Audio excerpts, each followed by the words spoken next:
मिनश्शैतानिर्रजीम बिस्मिल्लाहिर्रहमानिर्रहीम अस्सलातु वस्सलामु अलैका या सय्यदी या रसूलल्लाह व अला आलिका व सहाबिका या सय्यदी या हबीबल्लाह। अस्सलामु अलैकुम व रहमतुल्लाहि व बरकातुहू। तो नाज़रीन, आज का हमारा टॉपिक है कि घर में सबसे पहली कुर्बानी किसके नाम की करनी चाहिए, और एक साल अपने नाम की कुर्बानी करना, दूसरे साल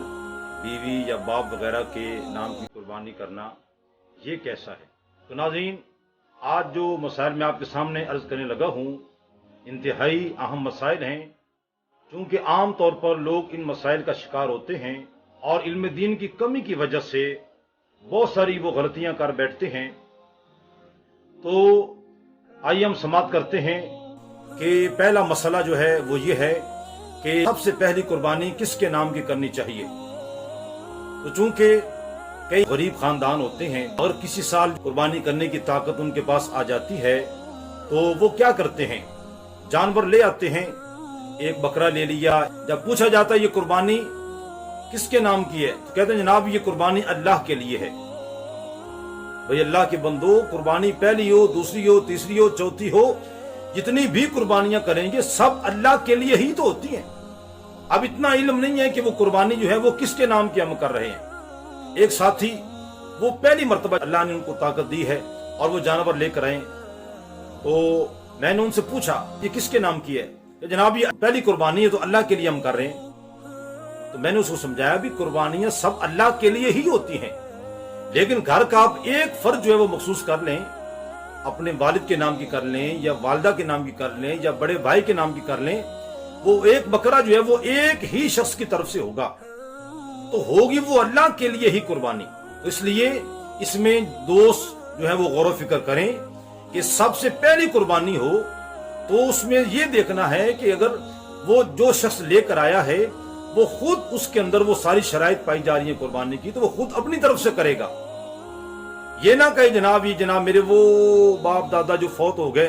तो हमारे खानदान में ये रिवाज है कि हम सबसे पहली कुर्बानी उनके नाम की करते हैं, तो बिल्कुल ये गलत मसला है। अगर वो उनके नाम की कुर्बानी कर देता है तो वो नफली कुर्बानी होगी, लेकिन ये खुद साहिब निसाब है तो फिर इसे दूसरा जानवर लाना पड़ेगा। तो लिहाजा इसमें हमें गौर करना चाहिए कि चाहे पहली कुर्बानी हो, दूसरी, तीसरी, चौथी, जितनी भी हो, वो जिस पर वाजिब हो चुकी है वो कुर्बानी सबसे पहले अपनी तरफ से करेगा, फिर अगर दूसरे के लिए करना चाहता है तो वो और जानवर लेकर आ जाए। और इसी तरह जो दूसरा मसला जो है वो क्या है कि कई दोस्त ऐसे करते हैं कि एक साल अपने नाम की कुर्बानी कर ली, दूसरे साल बीवी के नाम की कुर्बानी कर ली, और तीसरे साल बाप दादा के नाम की कुर्बानी कर ली, और ये समझते हैं कि जनाब बस हम फारिग हो गए हैं। लेकिन असल मसला जो है वो क्या है, तो नाज़रीन असल मसला यह है कि कुर्बानी के 3 दिनों के किसी भी हिस्से में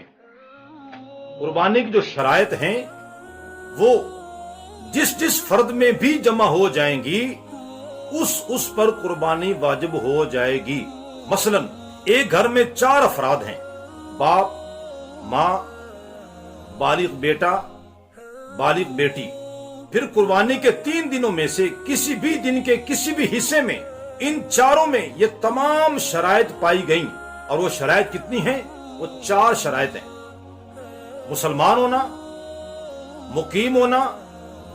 बालिग होना और साहिब निसाब होना, ये चारों शराइत इन चारों में ही पाई जाती हैं। तो अब क्या है कि इन सब पर अपने अपने हिस्से की कुर्बानी वाजिब हो जाएगी, और बिलफर्ज इन 3 दिनों में वो 4 शराइत जो हैं कुर्बानी की वो घर के किसी एक फर्द में जमा है, दूसरे अफराद में वो शराइत नहीं पाई जाती, तो वो उस एक फर्द पर ही कुर्बानी वाजिब होगी, फिर सब पर कुर्बानी वाजिब नहीं होगी। और मसलन हर साल सिर्फ बाप में अगर ये शराइत जमा होती हैं तो हर साल बाप की तरफ से ही कुर्बानी की जाएगी। अगर मां के अंदर ये शराइत जमा होती हैं तो मां की तरफ से होगी। अगर सिर्फ बेटे में शराइत पाई जाती हैं हर साल 4 शराइत, तो वो बेटे पर कुर्बानी वाजिब होगी, ना कि किसी और पर। आप फर्ज कीजिए कि एक बंदा कुर्बानी कर रहा है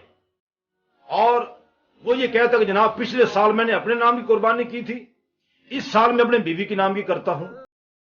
या वो कहता है मैं अपने बाप की या मां के नाम की कुर्बानी करता हूं, تو اس صورت میں چونکہ قربانی واجب ہے اس پر، وہ بندہ جو قربانی کا جانور لے کر ہے اس ساری شرائط اس میں پائی جا رہی ہیں، لیکن یہ کہہ رہے جناب اپنی بیوی کی طرف سے، اپنے باپ دادا کی طرف سے، اب کیا ہوگا؟ تو اس صورت میں دو جانور لانے ہوں گے، ایک اپنی طرف سے واجب ادا کرنے کے لیے اور دوسرا جانور اپنی بیوی یا باپ کے نام کی طرف سے۔ اور اگر ایسی صورت میں فقط ایک ہی جانور زوجہ کی طرف سے ذبح کیا تو یہ نفلی قربانی ہو جائے گی، کیونکہ بیوی میں وہ شرائط نہیں پائی جا رہی اور خود یہ شخص جو ہے واجب ترک کرنے کی وجہ سے گناہگار ہوگا۔ تو ناظرین، اس مسئلے پر بالکل غور کرنا ہے۔ جو ساتھی یہ ویڈیو سماعت کریں، آگے دوسروں ساتھیوں تک پہنچائیں، ان کو بتائیں اور ان سے پوچھیں بھی آپ یہ قربانی کس طرح کر رہے ہیں، کس کے نام کی کر رہے ہیں۔ تو لہٰذا ہمیں علم دین سیکھنا چاہیے، یہ مسائل کا سیکھنا انتہائی ضروری ہے۔ جب بھی قربانی کے یہ دن آئے تو ہم میں سے ہر ایک کو یہ غور و فکر کرنا چاہیے، اگر گھر کے جتنے بھی افراد ہیں جو بالغ افراد ہیں ان میں سے ہر ایک میں وہ قربانی کی ساری شرائط پائی جاتی ہیں تو پھر وہ سب کی طرف سے علیحدہ علیحدہ جانور قربان کرنا پڑے گا۔ ایسا نہیں ہوگا کہ جناب گھر کا جناب سربراہ ایک جانور لے کر آئے اور جناب کہے جناب یہ سب کی طرف سے ہوگا، تو وہ بالکل ایسا نہیں ہوگا، وہ کسی کی طرف سے بھی نہیں ہوگا۔ اور پھر یہ جو قربانی کریں تو پھر خوش دلی کے ساتھ، یہ بوجھ سمجھ کر، یہ مجبور ہو کر نہیں،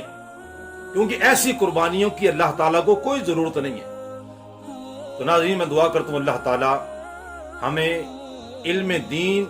سیکھنے، سیکھ کر عمل کرنے اور دوسروں تک پہنچانے کی توفیق عطا فرمائے۔ آمین ثم آمین، وآخر دعوانا الحمدللہ رب العالمین۔